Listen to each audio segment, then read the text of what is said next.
So you want a tribe. Never in my life had I been so reminded of the importance of developing a tribe and how to actually go about it as the recent few weeks in my life. A few weeks ago, my family and I shared a cozy, relaxing evening together. We had been working out in the yard and had gathered blueberries. The kids had gone inside for a bath to wind down before bed, and my husband was putting away a few things outside before heading inside. And little did we know that later that evening, a whole team of paramedics and police officers would be crowding our small living room. It had not rained in weeks, and a storm was brewing. We could feel the wind growing stronger, and thunder could be heard in the distance. And suddenly, I felt as though the ground below me shook, and I heard an extremely loud boom. As I stood in the hallway in view of the front door, which was open, I saw a tree branch explode with leaves flying in every direction. The next thing that I heard was a yell, and I saw my husband holding his head. My husband's hands and feet sparked like that of a welder with welding sparks. And for the next several hours after that, he was completely unaware of what had happened or where he was, with a blank stare on his face, like that of a dementia patient who constantly repeats and asks the same questions over and over and over again. By the grace of God, he survived, and although he still has some neurological after effects, he's back to his normal activities. And this experience highlighted for me the importance of developing a tribe and how to go about gaining that tribe. It really had taught me a lot and humbled me because there was a time in my life when the last thing that I felt that I had was a tribe. I'm going to share with you how people showed up in our lives and really supported us in these next few days and weeks following this crazy accident. But first, let me tell you about Lonely Yessie. When I had my first child, I was consumed with insecurity, just completely engulfed by it. I feared and resented my womanhood, and I'm ashamed to admit that I feared that I had now lost my power as a woman. And even though I married an incredible man who serves me day in and day out, I envied him. I envied men. I was disgusted with my body. I was ashamed of not being able to calm or feed my newborn. I was ashamed that I couldn't keep my home in order, that I couldn't get my body back. And worst of all, I was too embarrassed to ask for help. My mom and I didn't have a good relationship at that time, so I didn't want her in my home because all that meant for us was more arguing and more stress. But I cried nearly every single day. But of course, I didn't let her see that, because crying meant weakness. Crying meant failing, and it meant that I was a failure. Or at least that's how I thought. Now I can clearly see that I had postpartum blues bad, but no one knew it. Only one friend came to visit my home postpartum, and I put a smile on for her, pretending that all was fine. The first day that I went out by myself, my baby cried and cried, and as much as I tried to calm her, nothing worked. And an older woman, assuming that my baby was hungry and likely noticing that I was a nervous wreck, led me into an office where I could breastfeed, and every fiber of my being wanted to cry for help. But instead, I sat alone in that room and cried together with my daughter, feeling like a failure of a woman.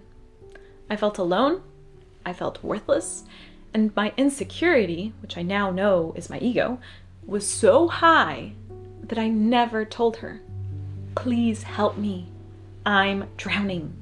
I was too engulfed in my ego and how I was lacking and failing to admit that I couldn't do it on my own. And nothing that my husband could have said or could have done would have made a difference because I didn't feel worthy.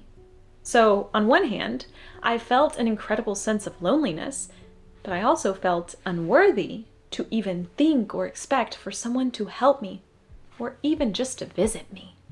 Skipping forward to this situation with my husband, the first lesson that it illustrated for me in gaining a tribe is that to get help, sometimes you have to ask for help.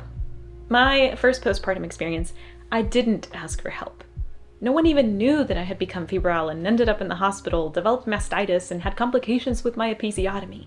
But I know without a doubt that if I had acknowledged that I was struggling, acknowledged how lonely and depressed I felt, I know my mom would have helped me. I know that there would have been other women who would have been a listening ear or a shoulder to cry on. The lightning experience is a complete polar opposite from the previous situation, because the moment after I had called 911, I group messaged our small group asking for prayer.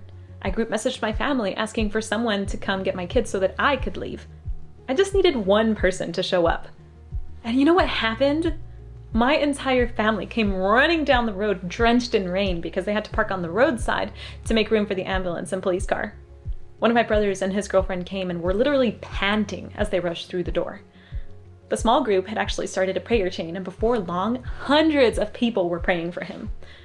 One person even woke up at 3 a.m., drove 4 hours to see him, stayed for a while, and then drove back 4 hours to make it for work the next day.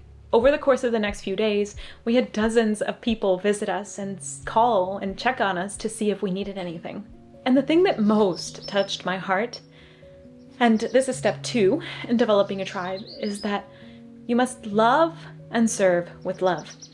My husband and I have tried our best to be there for people in tough times. We've attended funerals of our friends' family members and have accompanied them afterwards in their sorrows. And because I know what it's like to long for someone to be there for you in a time of need, I try to make an effort to be there for important milestones. I have failed a lot as a friend. Sadly, yes.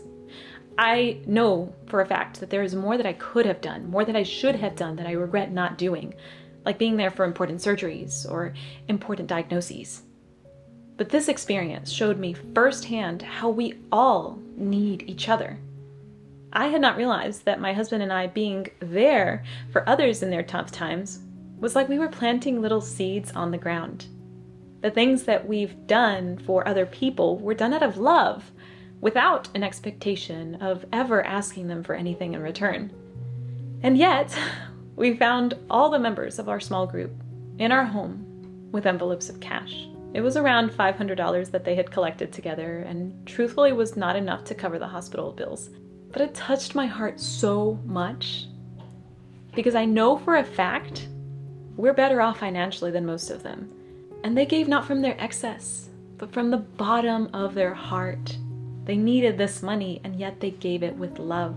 And the reason that this hit me so hard is because when I was a child, I was humiliated, betrayed, and rejected by people that I loved. And I carried these wounds into early adulthood. And these wounds led me to have a fear of opening up, so that no friend ever really knew Yessie. Because deep down, Yessie was expecting a betrayal or a rejection. Old Yessie was a master perfectionist and a people pleaser who only said what she thought people wanted to hear. But the irony of people pleasing is that people still reject you because they can see right through it. So whether you speak your mind and upset others, or you say what you think they want to hear, you still never win. You still never please them. And worst of all, you fail yourself. And as I've grown spiritually, I've seen that love has been my medicine. Let me repeat that. Love has been my medicine. The more that I have loved others and have become genuinely interested in them and their well-being, the less I care about whether or not they will be loyal, because I can rest peacefully at night, knowing that I'm doing the best that I can do, and that the rest isn't up to me. And that leads me to point number 3. Not all the seeds that you plant will grow, and that's okay. It's still my duty to plant seeds of love. And I'm not saying that you need to be a doormat or let people take advantage of you, because that's different. But maybe you can relate to me if you fear loving others or opening up out of a fear of being rejected or betrayed. Honestly, we've had friends that turned out to be wolves in sheep's clothing, only wanting their own benefit. It really doesn't surprise me anymore. I know that humans will fail me, but as painful as it might be sometimes, the tough times can actually show you who really has your best interest in mind and what friendships were only superficial. My husband has told me of how at one point he used to have a work crew and make multiple thousands of dollars per week, but he would spend it all partying and drinking with his buddies, whom he would always pay for. And after a car accident that left him penniless and wheelchair-bound for months, not one of his party buddies ever visited him. It kind of reminds me of the story of The Great Gatsby, where the rich man would always have amazing parties and have his home full of visitors. And in reality, he was lonely and miserable because people were only there for a good time, not because they really cared about him. You can't buy people's hearts, and although it may hurt to ask for help and see that the people you expected to be there don't actually show up, you may be surprised to see that some seeds you had completely forgotten that you had planted end up giving you more than you ever expected. So don't be afraid to love. But my last point is, be careful what lawn you're watering. Where are you trying to find your friends? Are they looking for a tribe who sticks together? Or are they just looking for a good time? I once saw a phrase that really stuck with me. Some say the grass is greener on the other side, but the grass is greener where you water it. So plant seeds of love and make sure that you're watering the right lawn. My friend, you are not alone. I hope that you find yourself surrounded in love and that you keep loving and serving with love and just wait for the blessings that come your way. Thanks for sticking to the end of this video. If you're new to my channel, hey, I'm Yessie. On this channel, we primarily talk about minimalism and slow, intentional living. But because intentional means living a life that is fulfilling to you, I tend to talk a lot about deeper topics rather than just the fluff of decluttering and removing physical items. Because it's all fine and dandy, and I love those videos, I have tons of them, but I think that if we're only talking about stuff, then we're really only scratching the surface. So if you'd like more videos aimed at helping you live an abundant, fulfilling life, be sure to subscribe so you won't miss when I post a new video. And if you'd like to see more behind the scenes content, you can check out my Ko-fi page linked below, where you can also help to support my channel. Thank you so much for your support, and I hope to have you in the next one. Bye!